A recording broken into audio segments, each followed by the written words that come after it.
మాస శివరాత్రి ప్రతి నెల వస్తుంది. అయితే ఈ భాద్రపద మాస శివరాత్రి యొక్క ప్రత్యేకత ఏంటో తెలియజేస్తారా? శివునికి సంబంధించినటువంటి రాత్రి శివరాత్రి మనందరికీ తెలుసు.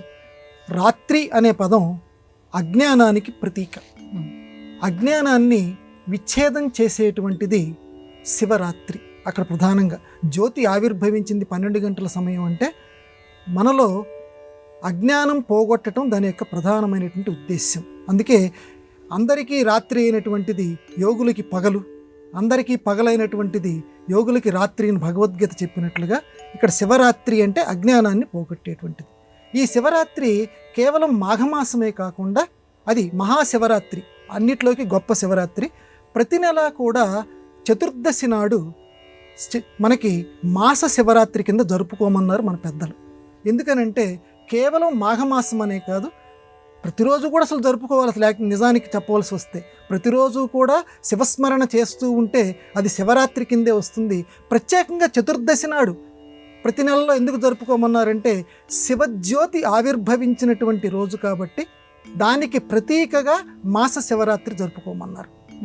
జరుపుకుంటున్న వల్ల శివుడి యొక్క నామస్మరణ వల్ల అరణ్యంలో ఉన్నటువంటి అగ్ని గనక అడవులను ఏ రకంగా దహించి పడేస్తుందో అలాగే మనలో మానసిక, వాచిక, కాయిక పాపాలు కొన్ని ఉంటాయి. నేను చేత్తోటి ఏం పాపం చేయలేదండి అని అంటే మానసికంగా చేసుంటావు.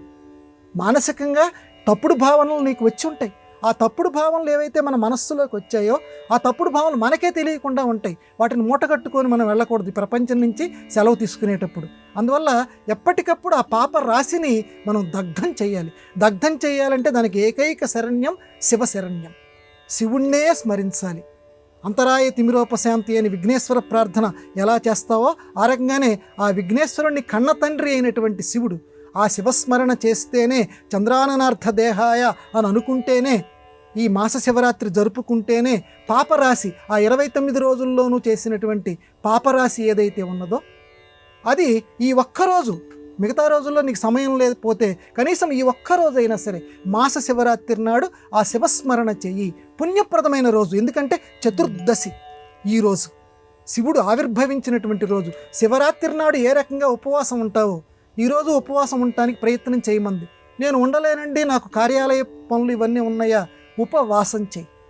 తిండి తినకపోయినా కనీసం మనస్సుని స్వామి దగ్గర పెట్టు. కార్యాలయంలో పనిచేస్తూ కూడా మనస్సుని శివ శివ శివ అనుకుంటూ ఉండు. అప్పుడు మాస శివరాత్రి ఫలితం నీకు లభిస్తుంది అని పెద్దవాళ్ళు చెప్పారు. కాబట్టి శివరాత్రి నాడు ఏ రకంగా ఉన్నామో మాస శివరాత్రి నాడు కూడా ఆ రకంగానే శివస్మరణతోటి. ఇంకా కొంతమంది నైష్ఠికులైతే శివరాత్రి నాడు ఏ రకంగా రాత్రిపూట మేలుకొని ఉంటారో ఈ మాస శివరాత్రి నాడు కూడా రాత్రిపూట మేలుకొని ఉంటారు. శివరాత్రి నాడు ఏ విధులు ఆచరిస్తారో ఈరోజు కూడా అదేటువంటి విధులు ఆచరిస్తారు. అలా ఆచరించేవాడు ప్రస్తుతానికి తగ్గిపోతున్నా కనీసం అందులో కొన్ని అయినా సరే శివస్మరణ మనం చేయగలం కదా. ఆ భగవంతుడిచ్చిన నాలిక ఉంది కాబట్టి శివస్మరణ చేయి, అంతర్గతంగా అయినా చేయి, శివరాత్రి ఫలితాన్ని అందుకోండి.